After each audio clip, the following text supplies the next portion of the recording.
Wala nang maraming paligoy-ligoy pa, diretso sa punto na. Maiksi lang ang komentaryo, pero diretso sa punto. Maraming kuro-kuro, may tiwali, may totoo. Dito, sa puntong diretso tayo. Punto, diretso. Mga kabunyog, yung apat na abogado na na-involve dun sa honey trap, hindi sila umattend sa patawag ng NBI last week. Pero ngayon, nagpatawag uli ang NBI. O dito, umattend na yung apat na mga abogado. Huwebes noong nakaraang linggo, August 6, nang magsumite ng supplemental affidavit sa NBI-NCR ang kampo ng talent manager na kasama sa planong paninira kay Executive Secretary Ralph Recto. Idinawit ng talent manager ang apat na abogado na kasama niya noong nakipagpulong sila kay former Congressman Jacinto Jing Paras. Ang mga abogado umano ang tagagawa ng script kasama na ang affidavit na ipapasa nila. Ayon sa isang reliable source ng PRTV News, ang isa sa mga abogadong kausap ni alias Ken ay si Attorney Rui Alberto Rondain, isang batikan na abogado na legal counsel din ni former Congressman Zaldico. Kinumpirma rin ng talent manager na nakaharap niya si Attorney Orlando Menjola na kasama rin sa hanay ng mga abogado ng law firm ni Attorney Rondain.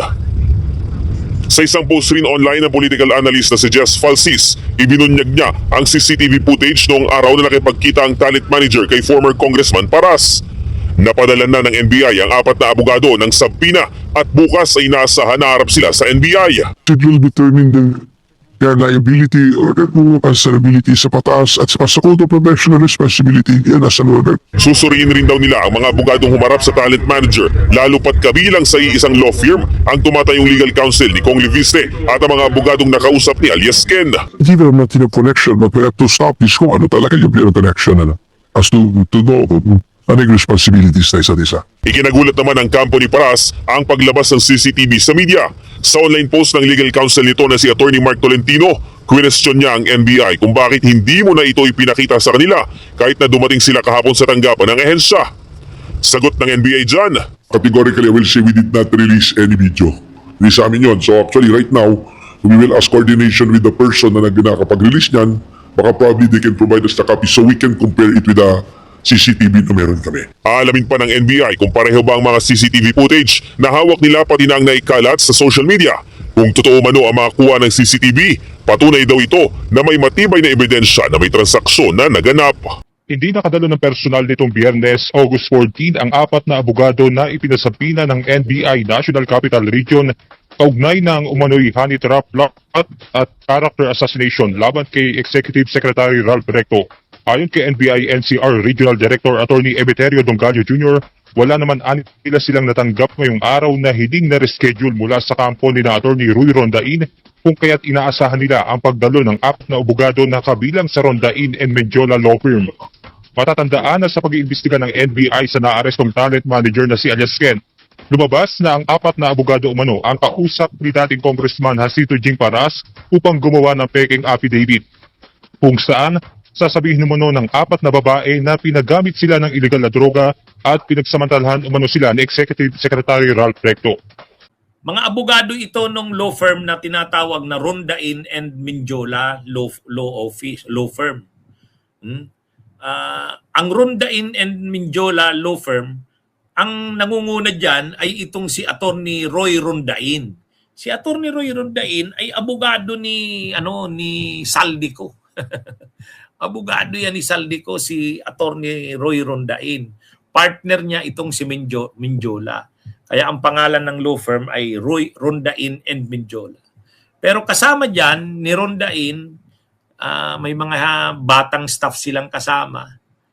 Bakit nasasangkot itong apat na abogado ng Rondain and Menjola law firm?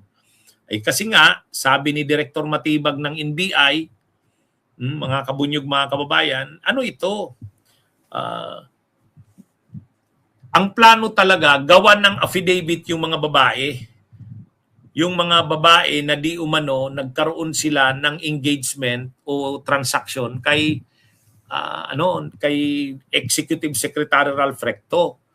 So, mayroon daw silang mga papalabasin na sila'y nakipagtalik at may involved pang drugs kay Ralph Recto. So, may gagawa ng affidavit nila. Ito na yung mga abogadong ito. At ang magbabayad dito sa mga babae na ito, at pati siguro dyan sa abogado, si Congressman Leandro Libeste. Ang nagsabi umano niyan, itong si dating Congressman Jing Paras. Kaya ang mga nai-involve dyan, yung mga... Kaya lang, siyempre, ang sinasabi ng kampo ni Jing Paras, hindi naman totoo yon. Kahit itong mga abogadong ito, sasabihin nila, hindi totoo yan. O di ang ginagawa ngayon ng NBI, nag-iimbestiga para makuha yung side nila. Nung una, hindi umattend itong mga abogadong ito. Hindi sila umattend, pero kanina umattend na sila. Hindi sinabi kung ano yung kanilang naging paliwanag. Sa ngayon kasi, yung mga babae na yon at saka yung, yung talent manager nila, yung alias Ken, yung leader ng mga babae, ang tawag naman alias Jen. Ito kasing alias Ken at saka alias Jen, ano na ito ngayon, nagko-cooperate na sa NBI. At ang tinuturo nila, si Congressman Jing Paras, dating Congressman Jing Paras. Sabi nila, dating Congressman Jing Paras ang nagsabi sa kanila na kung pwedeng magamit ang serbisyo nila para i-frame up nga si Executive Secretary Ralph Recto. Yun, nagsumbong sila sa NBI. Kaya yung talent manager at saka yung babae, ano na yun ngayon, mga testigo na yun ngayon ng NBI. So, sinabi rin itong mga babaeng ito na may mga meeting silang naganap, ka-meeting nga itong mga abogadong ito. Kaya pinagpapaliwanag itong mga abogadong ito. Mga kabunyog. So, malalaman natin yan sa susunod na mga araw, ano ang kanilang naging depensa. At saka makakasuhan ba sila itong mga abogadong ito?